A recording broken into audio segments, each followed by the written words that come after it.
Ainsi, c'est avec une grande tristesse que nous avons d'abord appris le départ de Philippe Moureau, ministre d'État et bourgmestre historique de la commune de Molenbeek-Saint-Jean de 1992 à 2012. Si son nom restera à jamais associé à celui de Molenbeek, il demeurera aussi, et pour nous tous, l'un des grands hommes politiques qui a façonné le visage institutionnel de la Belgique fédérale. Ses convictions chevillées au corps, c'est d'abord dans l'ombre qu'il les défendra comme simple militant, puis quelques années plus tard en tant que directeur de l'Institut Emile van der Velde ou encore comme chef de cabinet de Guy Spitals. C'est en 1980, alors âgé de 40 ans, que Philippe Moureau, docteur en philosophie et lettres, spécialiste de l'histoire économique et industrielle des Pays-Bas autrichiens,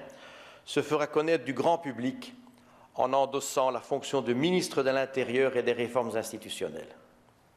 Devenu une figure emblématique du Parti socialiste bruxellois et vice-président à l'échelle nationale,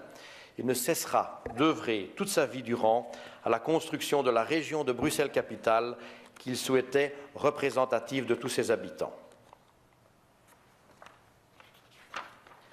C'est ainsi qu'en évoquant le futur de Bruxelles, il ne manquait jamais de rappeler, et je le cite, « L'horizon, c'est le métissage », en traduisant de la sorte l'ambition multiculturelle qu'il nourrissait pour sa région. Luttant activement contre toutes les formes d'injustice et de discrimination, c'est à la tête du ministère de la Justice qu'il marqua également l'histoire de la Belgique de son empreinte en faisant adopter le 30 juillet 1981 par le Parlement fédéral la loi dite loi Moureau, visant à réprimer certains actes inspirés par le racisme et la xénophobie et qui constitue l'un des instruments juridiques les plus importants en la matière. Nous regrettons une personnalité marquante de l'histoire politique de notre pays qui aura accompagné ces mutations comme ministre des réformes institutionnelles sous 6 gouvernements, aujourd'hui qualifiés de fédéraux, durant cela 14 années. De même, au niveau fédéré, il est notamment membre de notre Assemblée de 1981 à 1995. Il préside le premier gouvernement de la communauté française de 1981 à 1985 et encore en 1988.